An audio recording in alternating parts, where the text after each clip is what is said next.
Hello everyone, this is Charlotte, and this is Chatting Cars. This is a podcast where I talk about random topics at length on tangents, heavily caffeinated, while driving towards a job that I would give up in a heartbeat. But you know, teaching's fun. So it's Monday, week 5 of the 10-week term. So this should be good, a halfway point. I'm guessing it's the midway point, so I've only got 5 more weeks to survive, or so, including, well, 6 weeks including this one. So let's go on with it. There's a disclaimer at the start of this podcast, because I swear and I talk about sensitive topics. These are sensitive topics which intertwine with other topics. There's never a set one topic, so while you're listening to one theme, you might hear other themes. So I'm just giving you the heads up. If you don't want to hear weird shit, turn it off. I do swear profusely, and I do get emotional sometimes. Yes, I do swear and get angry. Most of the time, I'm swearing at angry, bad drivers. My topic for today is Mean Girls. Now, I don't know if you've ever seen the movie Mean Girls. There is some kind of weird culture going on among the female clan. I don't know if it's guys as well. I've seen guys doing it. It's like a backstabbing kind of nastiness going on. I've seen it. I don't know why they do it. These are meant to be friends. People that are meant to be getting along. But they're not getting along because they're being horrible bastards. So I was surprised when I came across it as a female. I guess maybe I'm just too old. I'm 37 now. So when we have social experiences and we hang out with our friends, it tends not to be bitching and stuff, right? I don't know if it's a maturity thing or if we've outgrown the phase where we need to compete with each other and shit like that. I don't know. Now, the reason this popped up in my head this morning while I was working on my businesses, because I have no life, was because I came back from the gym last night and I drove past the pub where I used to go to with my ex-boyfriend. I don't know if you've listened to the other podcasts, but my ex-boyfriend was a bit of a fuckboy and he used to hang around fuck girls, and it was very much the interactions I had with these girls was very much like Mean Girls, the movie. I don't know if you've seen it. And I couldn't understand for the life of me, even now, I'm still wondering why things came out like they did. Because there was no need for it. There was just no need for it. I'm wondering if it's something that's left over from like a high school thing or something. I mean, I wasn't popular in high school.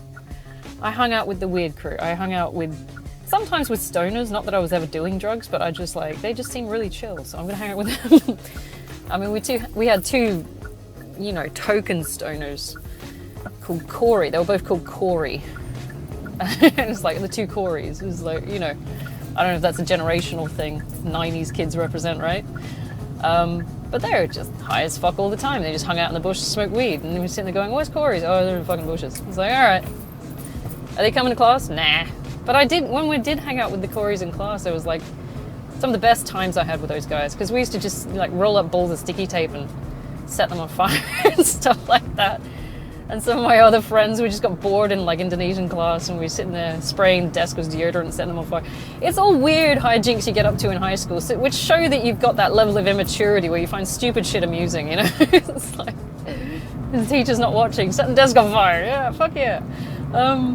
Because we're innately bored, weren't we? So we would take it out on shit like the desks or Bunsen burners with sticky tape balls or, just dumb shit that was out of the ordinary. I mean, I never really got into the drug culture or anything like that.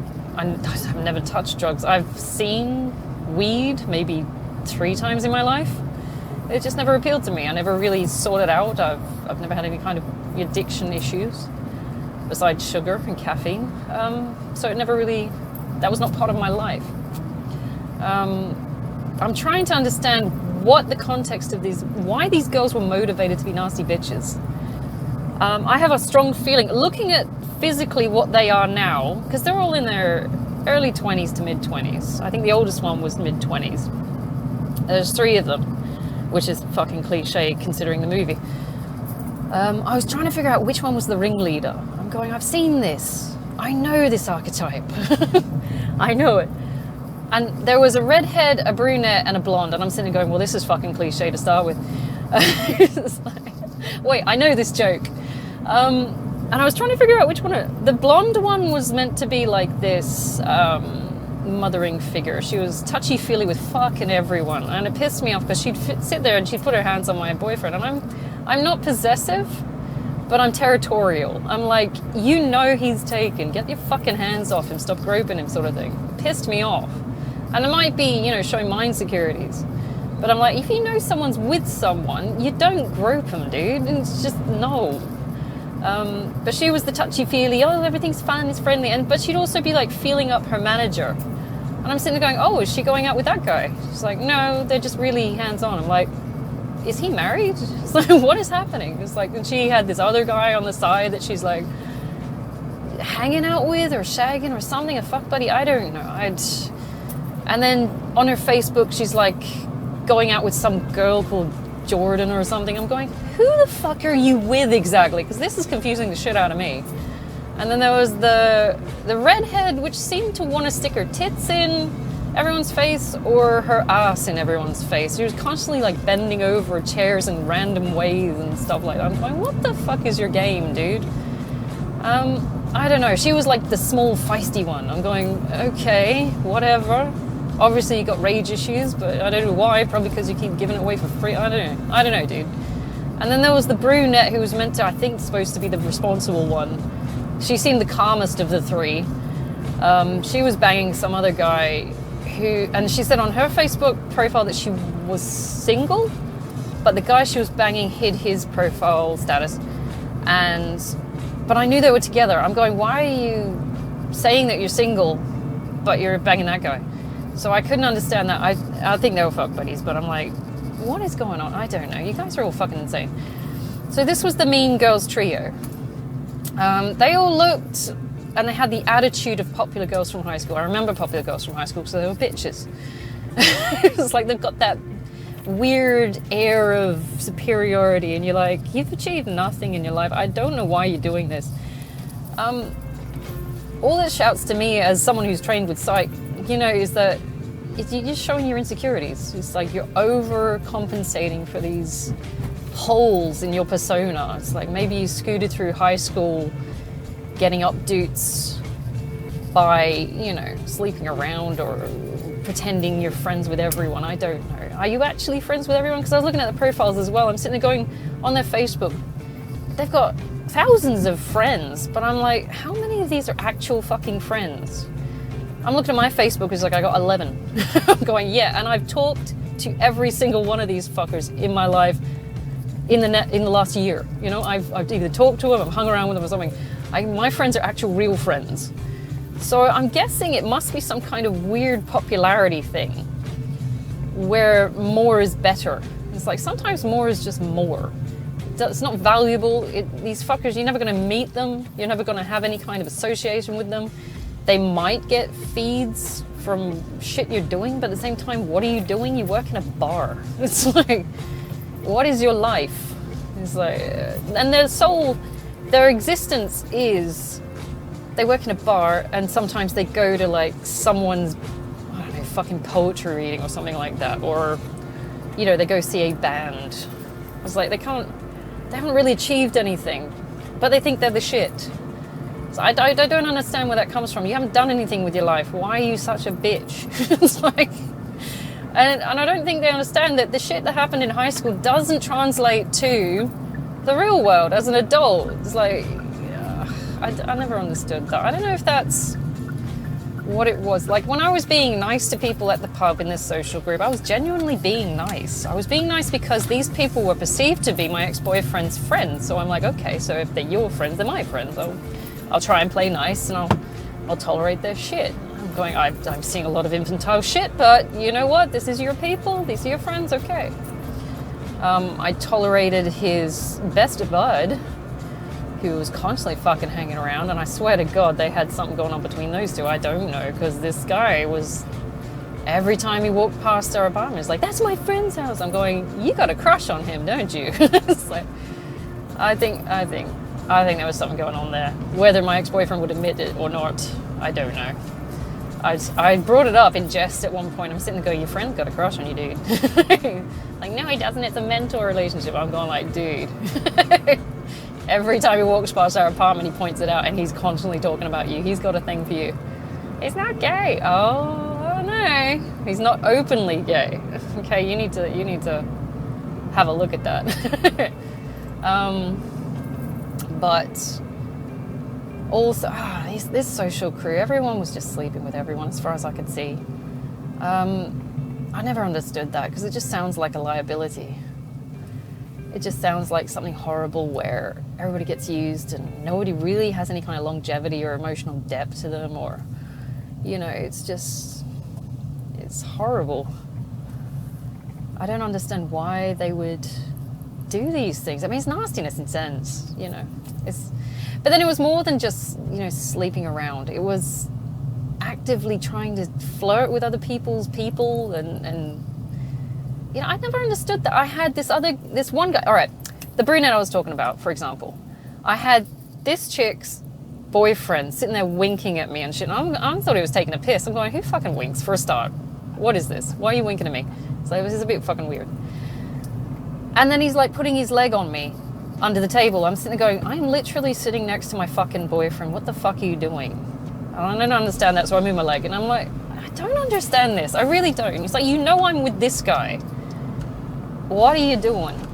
And it seemed like this big fucking game where everybody was trying to steal everybody else's person. I'm going, what is this? Is it a notch quest? What is this? I don't understand it. It was like I was there solely in that pub for one guy.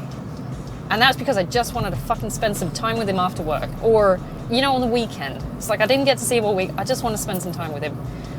And the whole time I'm sitting there fucking having to compete with these dumb sluts. And I'm going, what the fuck is this about, dude? What is this culture with this catty, bitchy girl thing where everybody's out to steal someone else's so-and-so, or to appear to be the most popular or the most attractive? Or, I mean, did they think I was trying to steal their social position in the pub? It's like a fucking pub, dude, in the middle of fucking nowhere. It means nothing.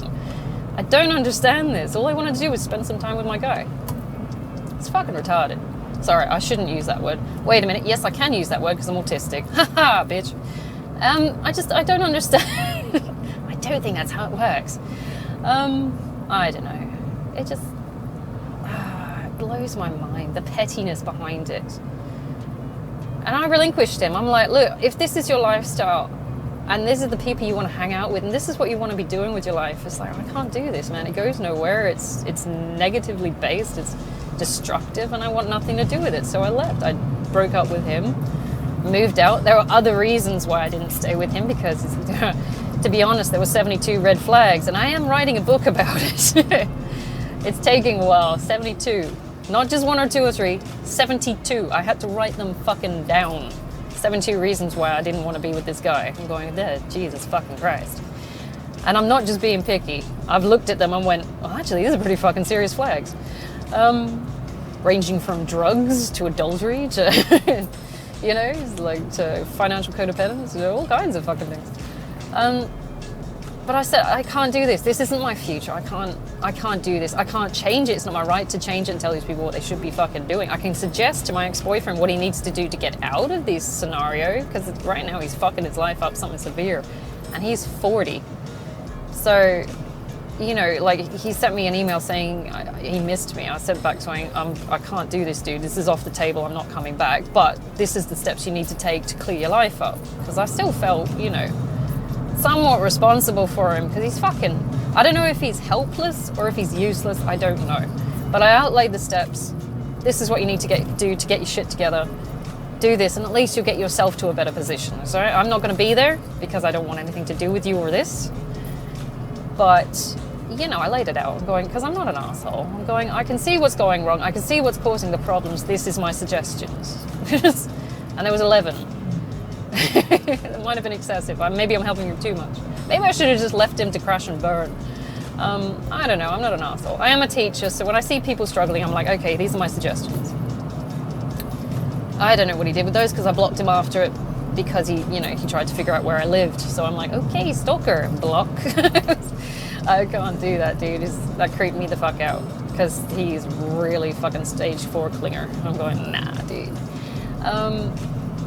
So, yeah, and I know as soon as I left, it's like these girls that were, you know, competing for his attention, his affections. As soon as I left, because I was the problem, I think, because I had this guy, and because I didn't like them, or they didn't like me, to be honest. I didn't give a fuck about them. I was tolerant of them. I didn't really acknowledge them. I tried to be nice to them because they were his friends. I wasn't competing in any way. I'm like, dude, we're at different stages in our lives. Totally. You guys are in your early 20s. You're still being young and dumb. I'm nearly 40. I don't care. I'm just here for drinks and like some new experiences at this point. Just hanging out with my guy. That's all I was there for. I wasn't here to steal your boyfriends, to take your fucking social position, or fucking, I don't know, flirt with people. It's like, all these people are in their early 20s. I'm going, first of all, I feel like your mum. It's like, I don't want to date any of you. But I don't know, maybe that was a threat because I was being nice. I don't know. It's like, they just did not like me. And they were two-faced about it too. The only way I found out that they were two-faced about it was because I was keeping my ear to the ground. And I was hearing bathroom conversations. And I was, you know, I could hear them from a distance because I got that fucking teacher hearing. I'm going, you're gossiping. What are you gossiping about? And I'd try and, you know, like chat to them.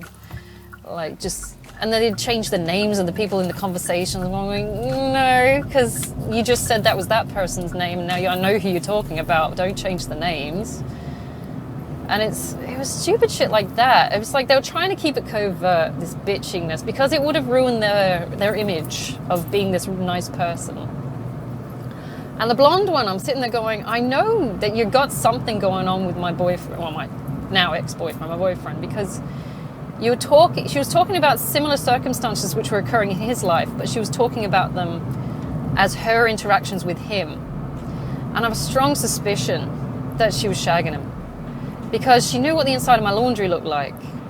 And she was always concerned about when was I going back to work. And, you know, shit like that. And she was always hands-on with him. I'm going, what the fuck is going on here? I swear something's going on here. It just... And as soon as I walk into the pub, she'd suddenly disappear. And I'm going, what the fuck is this? And it's like, what is happening? These are very suspicious actions.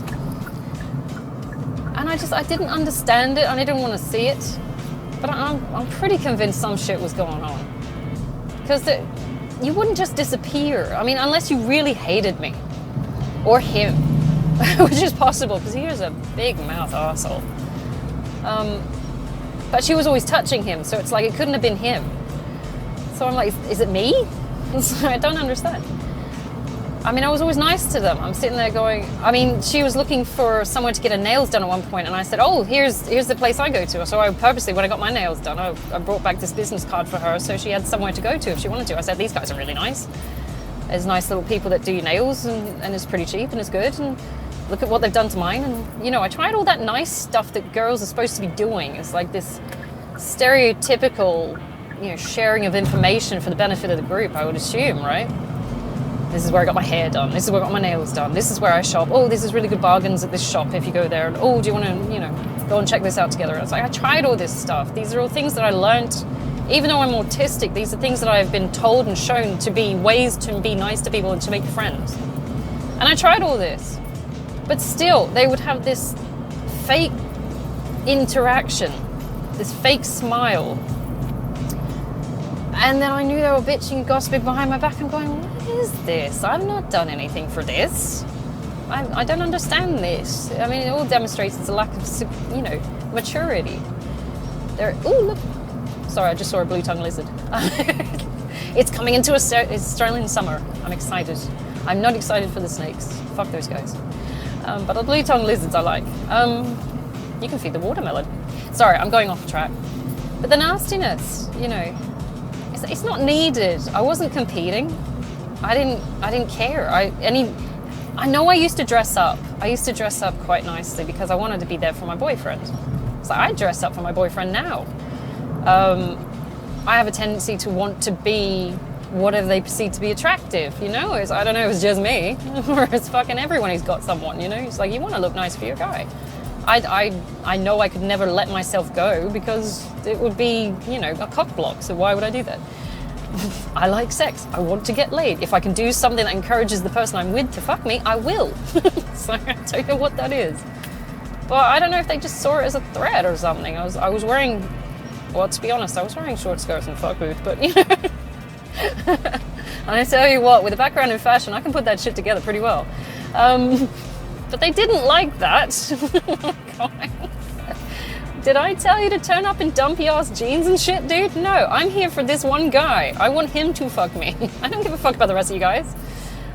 So I might have stoked a fire there a bit, because I'm not turning up as some dumpy fuck just to, you know, to assimilate into this fucking group of assholes. No, I know my guy at the time liked this. I wore this. This is what I did.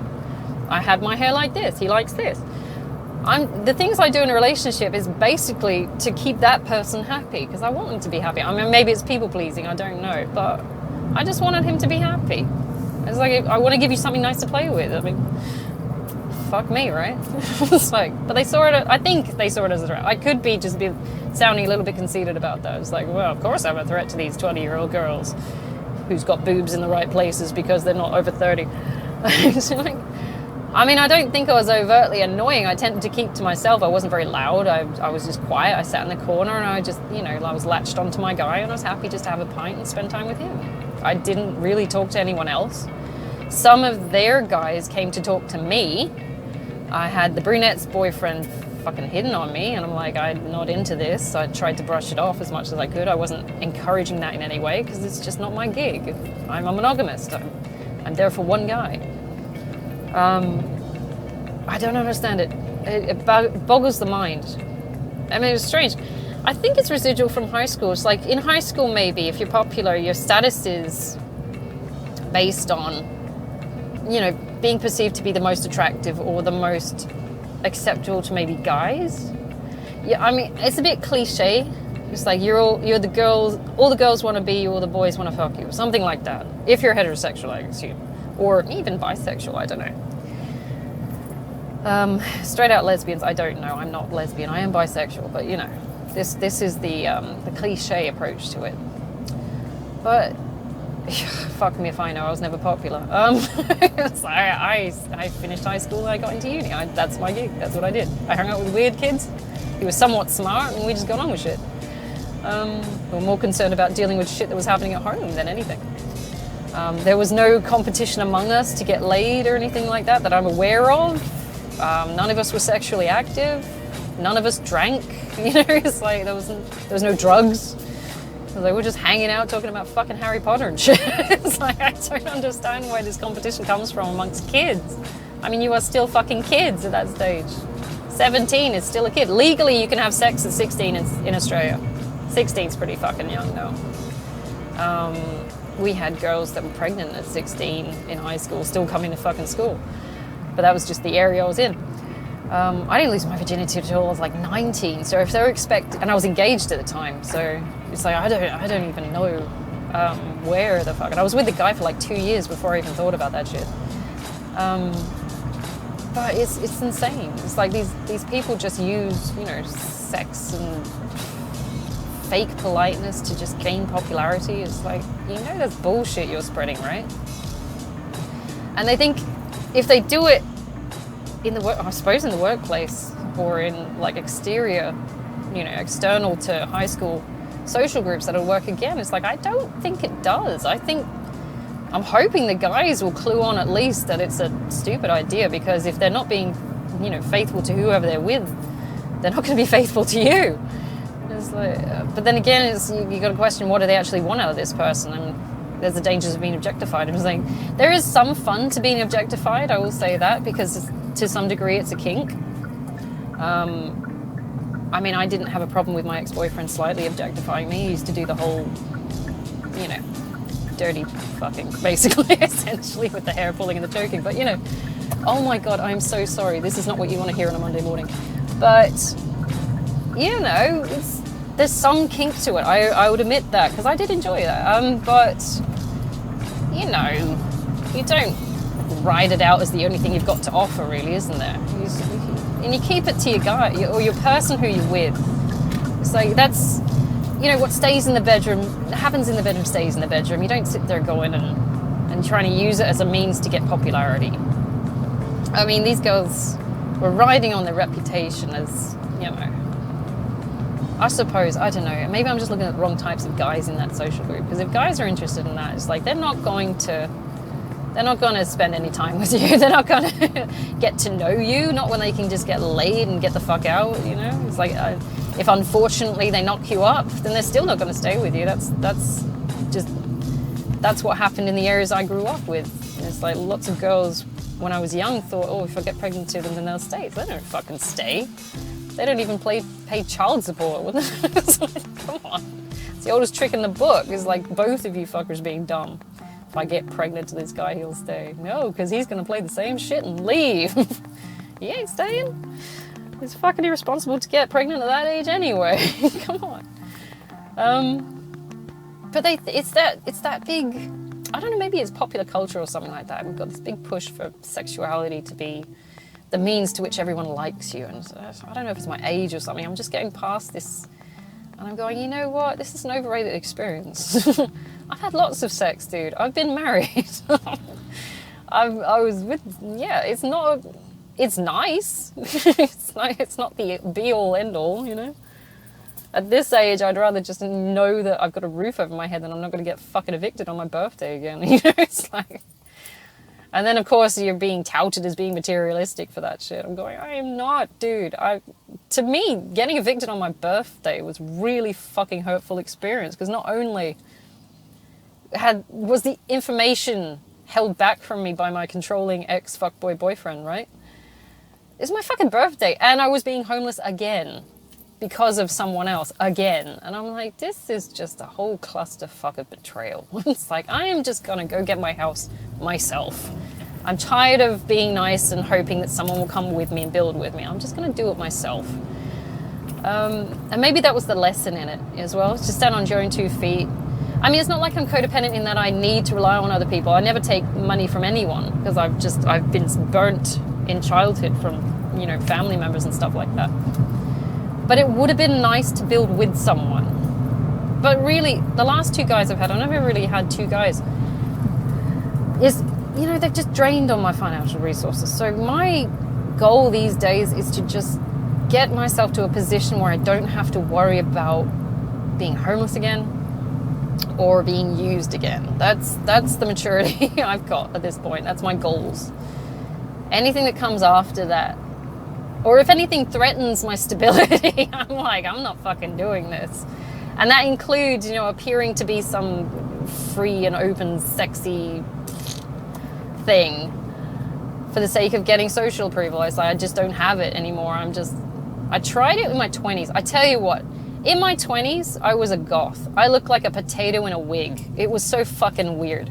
I was not sexy. I have very Irish genes.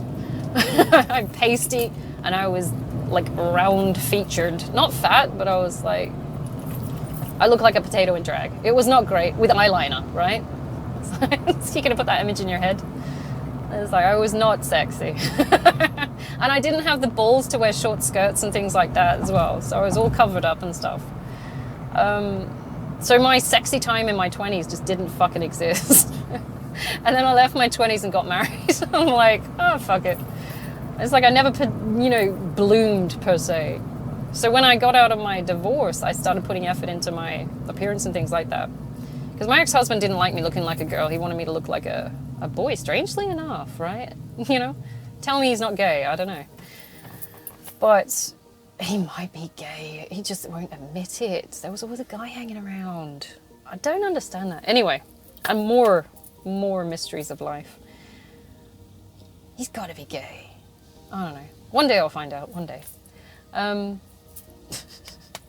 Turns out he had a penchant for guys. I was like, oh, well, I can't service that need, so not so bad as we thought. But, you know, it's just, these girls clearly were popular in high school, and they've got the experience with the appearing sexy, because they're all wearing like tartan skirts and short skirts and, you know, short shorts that ride up your snatch, and the world's your gynecologist and stuff like that. And they're all not wearing bras, and it's like, oh yeah, you know, their nipples are showing. Oh, and their pierced. It's like, yeah, I got pierced nipples too, you dumb bitch. I'm just not a whore. It's like, come on. It was a gift to myself. Same as my tattoos. It's like there's this culture where they want to appear, you know, free and easy, and oh, I just want to be shagging anyone and everyone. Oh, they've got so much freedom and stuff. I'm sitting there going, you are looking at a future of VD and unwanted pregnancies. Don't embrace that lifestyle. I've seen the tail end of it. I know where it ends. You think you're having fun. You know what you're leading to is drug abuse, unwanted pregnancies, STDs, emotional trauma. I know where it's going. You think you're having a good time.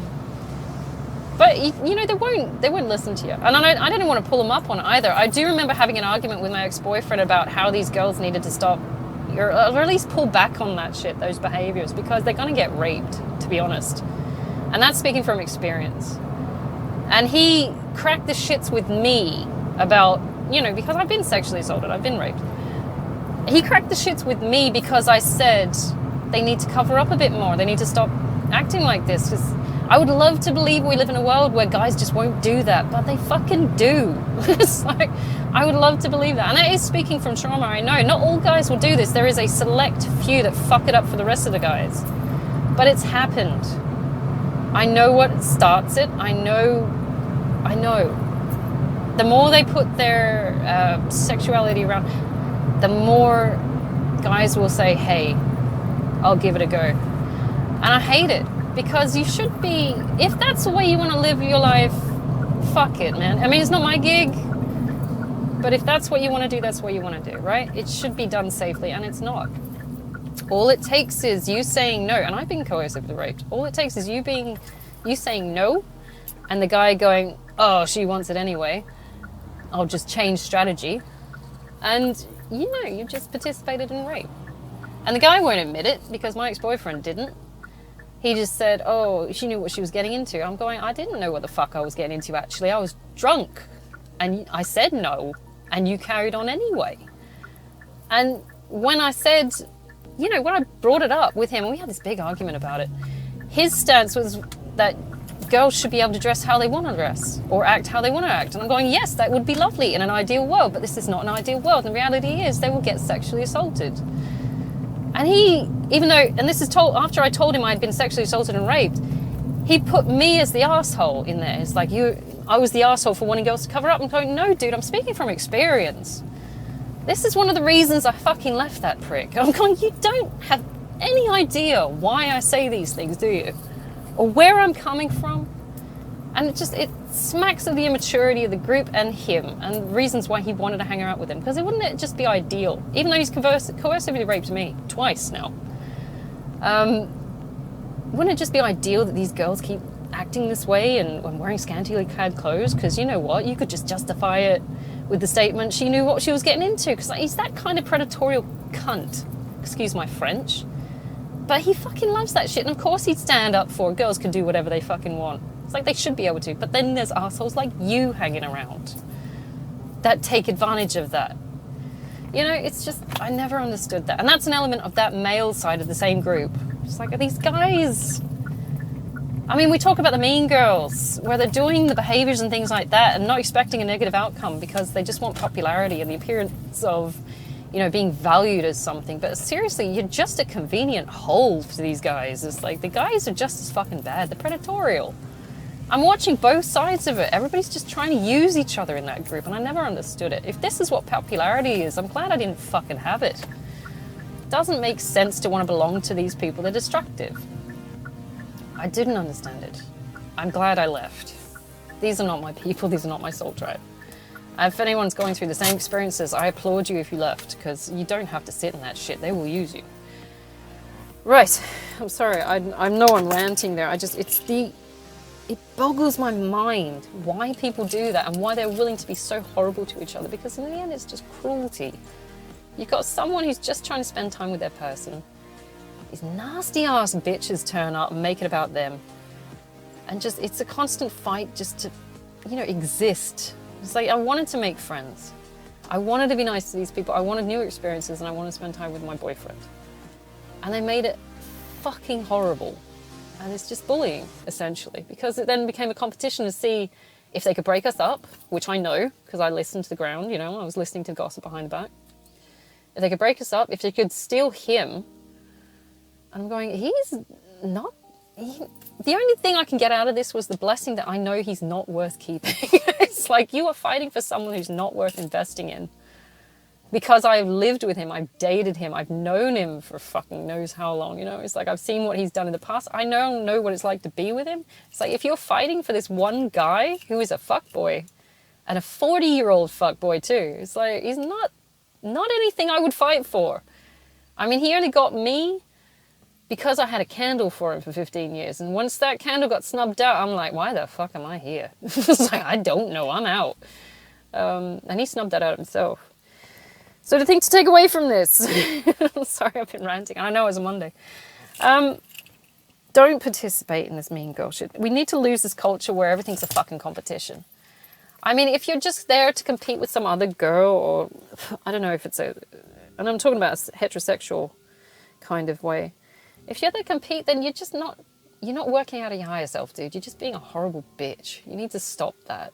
It's like, and they do it. Like all the blonde having her hands on my ex-boyfriend all the time.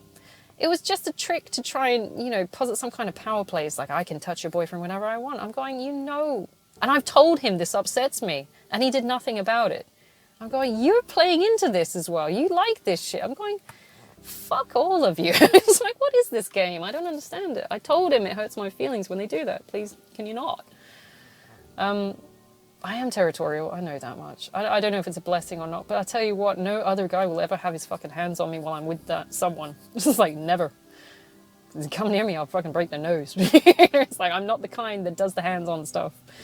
I am with one person only. I think that's a virtue, you know? I'm monogamous. It's like, no one is ever going to touch me. The one person I'm with is who I will be touching, and who will touch me. But spreading the nastiness and the deception and the gossip and the bitching, it just gives women a bad fucking name. And I don't know if it's strictly like a girl thing either. I think guys do the same thing. I've watched them rag on each other as soon as they get up to change their pint or go for a piss. It's like they're just bitching about it. Like the yoga guy. The guy I liked because we had like a spiritual side thing going on. I'm going, we got some stuff in common. We both go to the gym. We use the same fucking supplements, for God's sake. We're both into like alternative stuff, and he just seemed really nice. But I think my ex-boyfriend saw him as a threat, because as soon as he got up to go home or go to work, because he worked in the bar, he went inside to go and do something behind the counter, pour in a pint or something. But as soon as he got up, he would fucking rip into him. I'm going, why do you not like this guy? And I could never understand it. It's because it's competition. Like, I don't know, in esoteric terms, like my ex-boyfriend was a Leo North Node. This was his job in life, is to stand up and act like Leo with confidence, lead, do the right thing. And the guy that was behind the bar was an actual Leo, like the real deal. And I liked him because he had those leadership skills and he had like a confidence, and I'm going, yeah, I'm into this. This is good. I can relate. I like this in a man. I like this in a person. But he saw it as a threat, I think. And so as soon as he got up, he would rip into him. And it's the guy that was talking about, you know, semen retention or something like that. I wish I'd talked to him more about that, but I never got a chance because, you know, he pretty much ghosted me. So I'm like, okay, so clearly he doesn't like me. But, you know, I'm interested in finding out about that shit. But he saw it as a threat because he was nice to me and I was nice to him. And we had conversations about, you know, fucking yoga and spiritualism and stuff like that. But it's not just it's not just a girl thing, it's a guy thing as well. I don't understand it. So that part of culture needs to just fucking die. The competition needs to go. It needs to just be disbanded. I don't understand why people would do it. I don't understand the basis of it. I know my ex-boyfriend spread rumors about me to cock-block anyone else coming near me because he's a petty little fuck. I'm going, why would you say these things? They're not true. You know they're not true. You know what kind of person I am. It's like, it's just... oh, the nastiness in that group. And I'm wondering if anyone in that group actually fucking believed that shit, then fuck them too. This is the immaturity I just want nothing to do with. So if you find yourself in a situation where, you know, people are just being horrible, remove yourself as a sign of self-respect. Just don't participate. You can only exist as long as you allow it to, as long as you participate in it. If you remove yourself from the situation, they might gossip about you behind your back, but it only goes within that circle. It doesn't go anywhere else. These fuckers don't affect my pay. They can't affect my chances of buying my house next year. It's like they've got no reach besides, you know, crippling your self-esteem and playing on you. You know, it's like they get a kick out of it. They're just bullies. I'm hoping you guys never have to deal with that shit, but I know even in the workplace and stuff like that, it's still there, which is horrible. I'm dealing with this shit myself. I'm walking into the same school where the 3 Karens are. If you listen to that podcast. I think it was Halloween or something. I don't know. Anyway, I'm going to have to leave it there, my darlings. I hope you have a fantastic Monday. This is the start of the work week. We can do this. We've had a good weekend, hopefully. I hope you've had a lot of rest. Take it easy. Don't listen to the assholes. There's no need for these assholes. Essentially, they're going to die out because fuck them, right? Okay, have a great one, okay?